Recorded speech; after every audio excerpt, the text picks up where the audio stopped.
Bienvenue pour une nouvelle prédication de l'église Boom. Je t'encourage à ouvrir ton cœur, à prendre des notes, à bien écouter et que vraiment le Seigneur puisse transformer ta vie. Si jamais cette vidéo, ce message te plaît, tu peux mettre un petit pouce, ça va nous encourager. Tu peux même mettre un petit message, un commentaire. Si tu as des questions, si tu as un encouragement ou un témoignage, ça peut encourager la communauté de ceux qui regardent ce message, regardent nos prédications de l'église Boom. Et si tu n'es pas encore abonné, je t'encourage à t'abonner, comme ça tu recevras. Tu peux même mettre la petite cloche, j'ai toujours rêvé de faire ça. Tu mets la petite cloche, comme ça tu reçois les messages de nouvelles prédications qui vont arriver régulièrement. À bientôt sur nos prédications de l'église Boom. Salut, bienvenue à toi pour notre série de prédications, les générations. Tu as déjà dû entendre la prédication de Simon et de Lucky dimanche, ou peut-être en ligne, celle de Simon qui vient de sortir là récemment. En tout cas, on est dans la série de prédications où on croit et on partage le fait que Dieu est un Dieu des générations. C'est le Dieu d'Abraham, d'Isaac et de Jacob. Et dans toute la Bible, on retrouve des histoires et l'importance du fait que Dieu est ce Dieu des générations. Et on a vraiment voulu mettre un point d'honneur sur cette série-là. Donc aujourd'hui, pour ce thème des générations, j'aimerais t'emmener avec moi dans une histoire qui est juste extraordinaire. Et c'est l'histoire d'Élie, le prophète Élie, dans l'Ancien Testament. Je ne sais pas si tu le connais ou pas, mais une chose est sûre, c'est que moi, c'est un de mes personnages préférés de la Bible. Je suis passionnée par son histoire et j'aimerais trop t'amener avec moi dans cette histoire. Donc l'histoire d'Élie, c'est parti. Je vais sortir, on va dire, 3 grands points et une petite dernière surprise à la fin. Mais les 3 grands points, ça va être vraiment de la bombe. Alors, écoute-moi. Élie, c'est un prophète de Dieu. Donc, c'est un homme qui a été appelé par Dieu l'Éternel pour être son prophète. C'était l'oracle de l'Éternel. Dans l'Ancien Testament, c'était ça les prophètes. En fait, ils amenaient la parole de Dieu sur terre. Et puis un jour, Dieu l'Éternel va parler à Élie, et on retrouve cette histoire dans 1 Roi à partir du chapitre 17, et ensuite le chapitre 18 et le chapitre 19. Je vais lire quelques versets par-ci, par-là, mais si jamais tu veux lire d'histoire, c'est 1 Roi 17 à 19. C'est vraiment une histoire de fou. Voilà, donc on en est là. Dieu appelle Élie, il lui dit « Élie, toi, mon grand prophète, va aller voir le roi Akab et va lui dire que je vais amener une sécheresse dans le pays. » Alors Élie se rend vers le roi Akab, et on peut lire ça dans 1 Roi 17 à partir du verset 1. Élie est un homme du village de Tichébé, en Galade. Il dit au roi Akab, par le Seigneur vivant, par le Dieu d'Israël que je sers, je l'affirme, pendant plusieurs années, il n'y aura pas de rosée et pas de pluie, sauf si je le commande. Donc là, on comprend bien que c'est Élie qui a été envoyé par Dieu pour, de une, amener la sécheresse, et de deux, il a dit, la pluie reviendra que si c'est moi qui le commande. C'est un détail très important de l'histoire, d'accord ? Donc on est là, Élie amène la sécheresse. Mais pourquoi ? Tu vas peut-être me dire, mais Daria, mais comment ça se fait que Dieu amène la sécheresse sur terre? C'est super bizarre. Pour faire court, parce que l'histoire est quand même longue, et je n'ai pas le temps de lire toute l'histoire, en fait, pour faire court, le peuple d'Israël s'était éloigné de Dieu. Le peuple d'Israël a commencé à adorer d'autres dieux, des dieux morts, des dieux faux. Et ils avaient arrêté d'adorer et de louer le seul vrai Dieu, l'Éternel. Alors Dieu est venu avec son jugement. Il a jugé son propre peuple, le peuple d'Israël, en amenant la sécheresse par le prophète Élie. Pourquoi ? Parce qu'en fait, à ce moment-là, dans le règne du roi Akab, sa femme Isabelle était en fait une femme qui, elle, son dieu, était le dieu Baal. Le dieu Baal, en fait, il l'adorait en espérant avoir la pluie, en espérant avoir aussi de la fécondité. Et il commençait à donner des sacrifices et à adorer le dieu Baal, qui était un faux dieu, qui n'était pas le vrai Dieu. Donc le peuple d'Israël, en fait, il était un peu entre les deux. De temps en temps, ils allaient adorer le Dieu l'Éternel, et de temps en temps, ils allaient adorer le Dieu Baal. Ils se sont un peu perdus. Alors Dieu l'Éternel a dit à Élie, allez, va voir le roi Akab et dis-lui, ok, guys, là, vous êtes allés trop loin, vous avez perdu de vue qui est le vrai Dieu, il va falloir que je marque le coup. Donc, je donne un jugement sur le peuple et il n'y aura plus de pluie.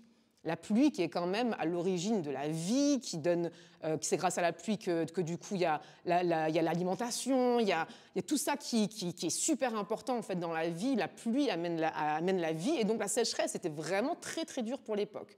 Ce qui s'est passé, c'est que du coup Élie s'est dit ok, pendant 3 ans il y a eu la sécheresse. Alors à un moment donné, Dieu parle à Élie, et ce qu'il va faire Élie, c'est qu'il va dire à tout le peuple et aux prophètes du dieu Baal, parce que le dieu Baal, il avait des prophètes, il y avait 450 prophètes du dieu Baal. Il leur dit à tous, venez, on va tous monter sur la montagne Carmel. C'est le mont Carmel qui est en Israël. Et il a dit, on va faire un défi pour voir qui est le vrai Dieu.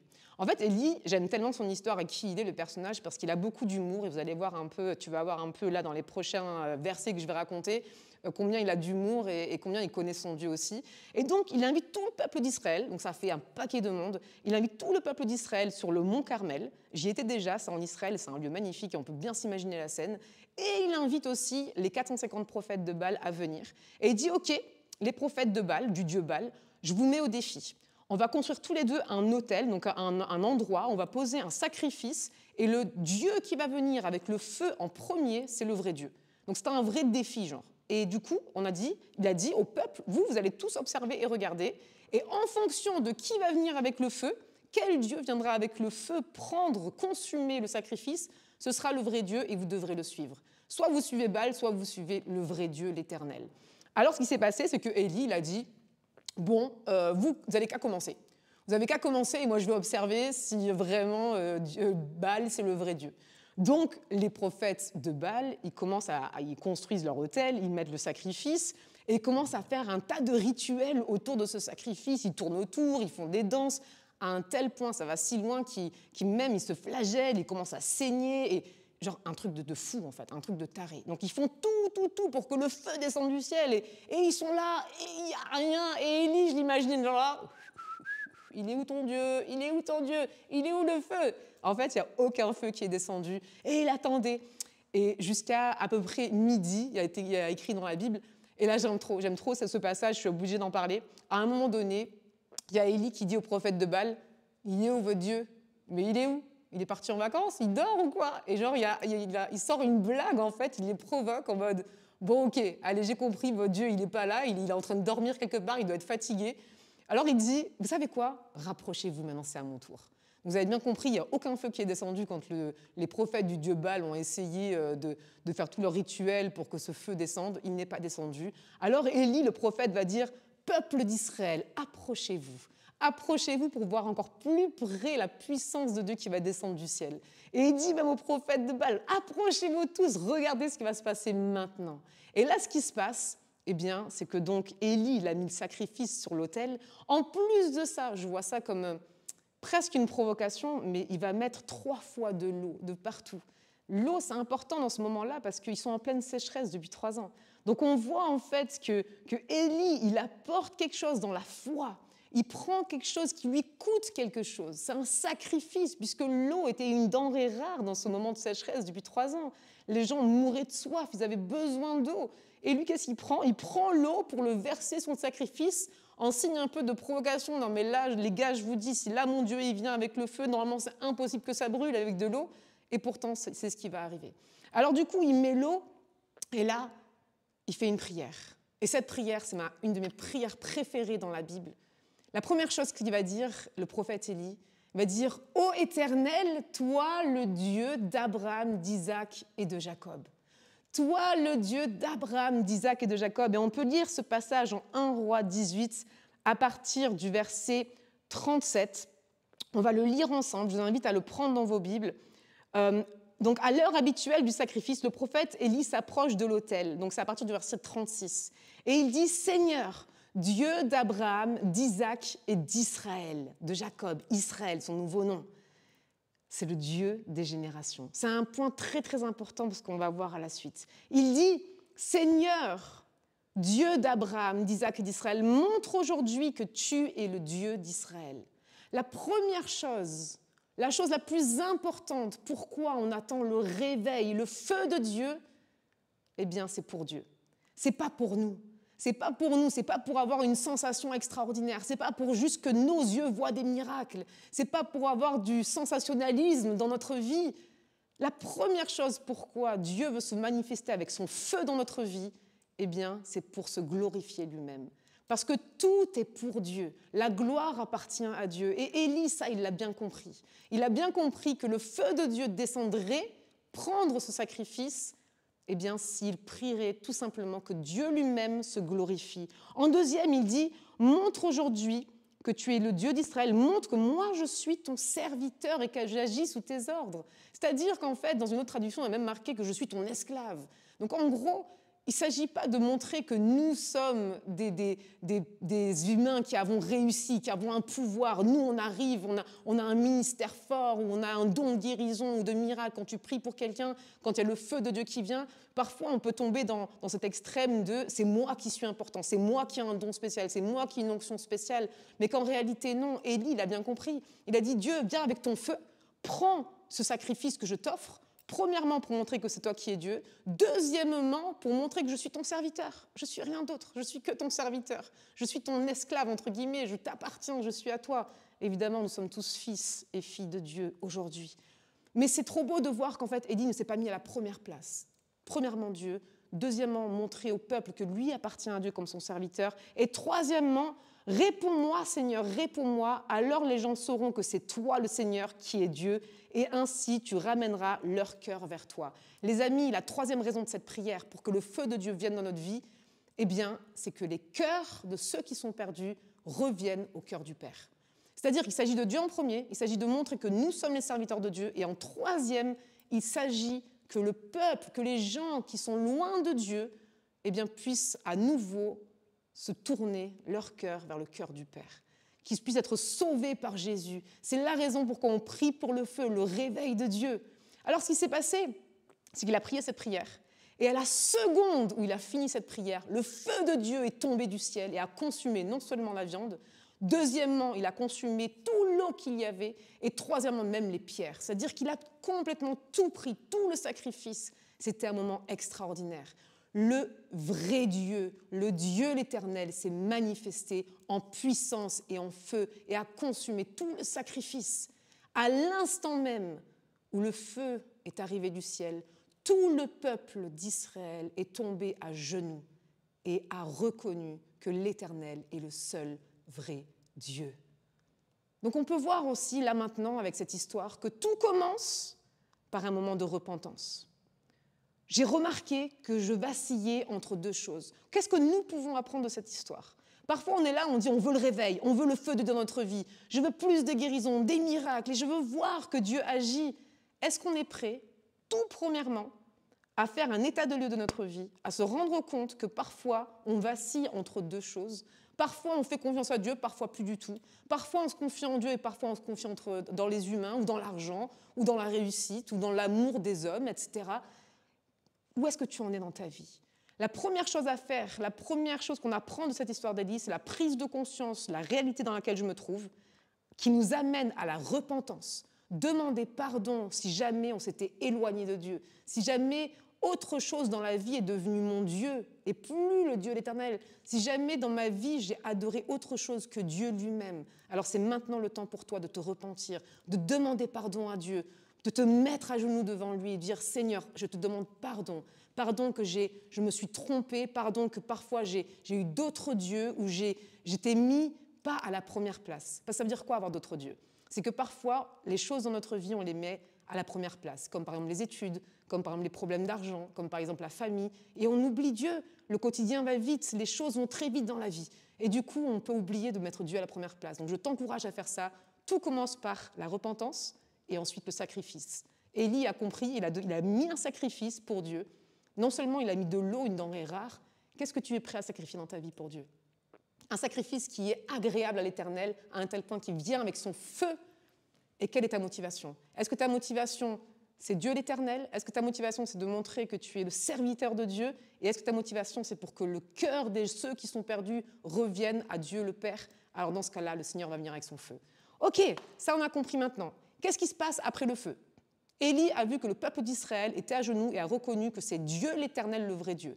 Alors il a dit, c'est bon, il est temps que la pluie revienne. Il y a eu la sécheresse pendant 3 ans, et comme, je ne sais pas si tu te souviens bien, mais au tout début de 1 Roi 17, Élie a dit clairement, c'est par ma parole que la pluie reviendra.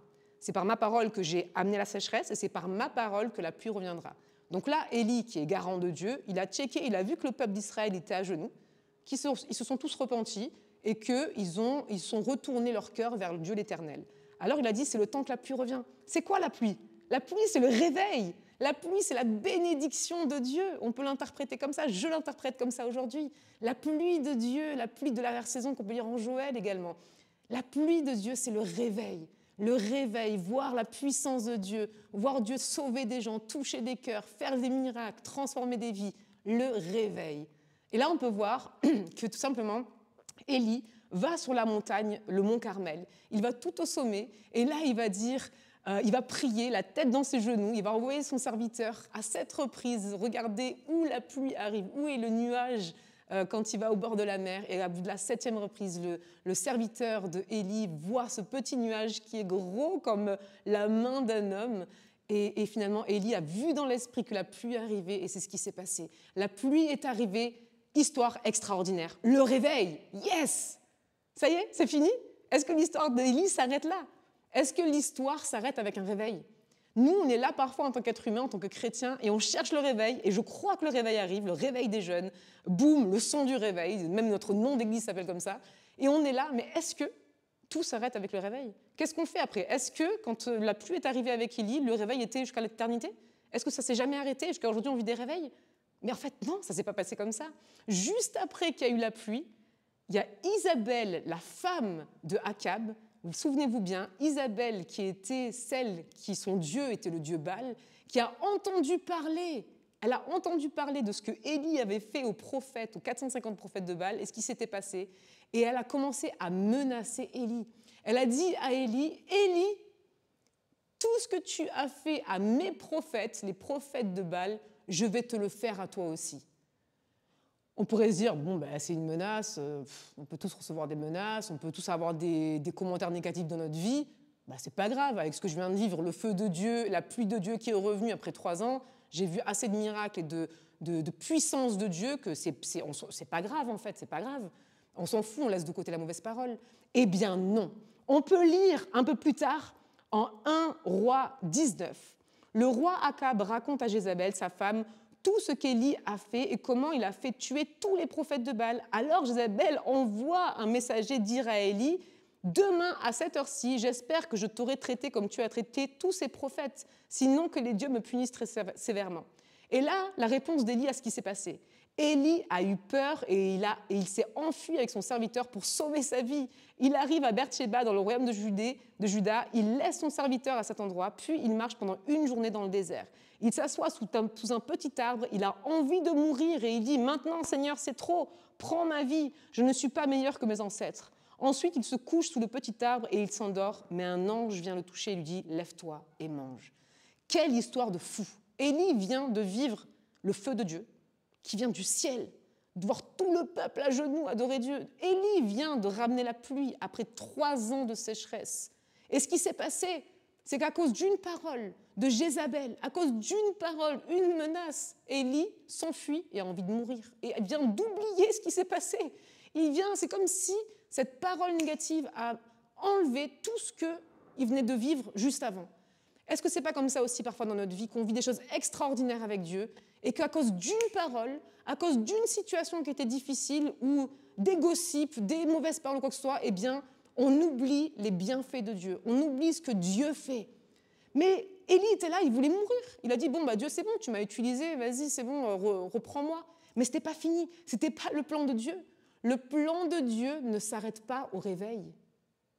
Peut-être que je te choque en disant ça, mais le plan de Dieu ne s'arrête pas au réveil.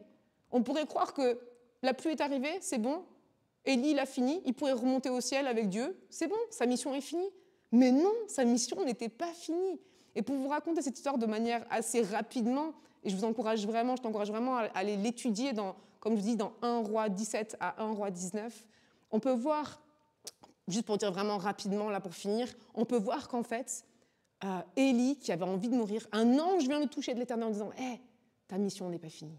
Ta mission sur terre n'est pas finie. Mange et bois. » Élie, il décide, bon après quelques temps, il a quand même un peu négocié avec l'ange, il voulait vraiment mourir. Mais là, il dit « Ok, allez, je vais manger, je vais boire. » Il a marché 40 jours et 40 nuits pour arriver sur le mont Horeb, qui était la montagne de Dieu. Et là, dans des circonstances extraordinaires, il va rencontrer Dieu. Et Dieu va lui parler, il va lui dire « Élie, j'ai un appel pour toi. C'est pas encore fini. C'est pas encore fini. Ta mission sur terre n'est pas finie. Mais alors tu peux peut-être te dire, mais quoi d'autre, Seigneur? J'ai vu ton feu, j'ai vu ta pluie, qu'est-ce que tu veux de plus de moi? Et là, Dieu va l'envoyer. Et ça, c'est le dernier point surprise. Dieu va l'envoyer pour aller voir celui qui va reprendre son ministère.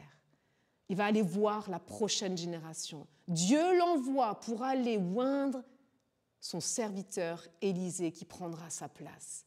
Cette histoire est extraordinaire parce qu'en fait, on voit dans cette histoire d'Élie que tout commence par la repentance, le sacrifice, le feu de Dieu vient, la pluie de Dieu, le réveil. On croirait que ça pourrait s'arrêter là, mais non. Dieu dit à Élie, ce n'est pas fini. Lève-toi, marche, et je t'appelle pour aller chercher la prochaine génération. Et c'est pourquoi Dieu dit ça? Parce que le cœur de Dieu, le cœur du Dieu des générations, c'est de vivre le réveil de génération en génération.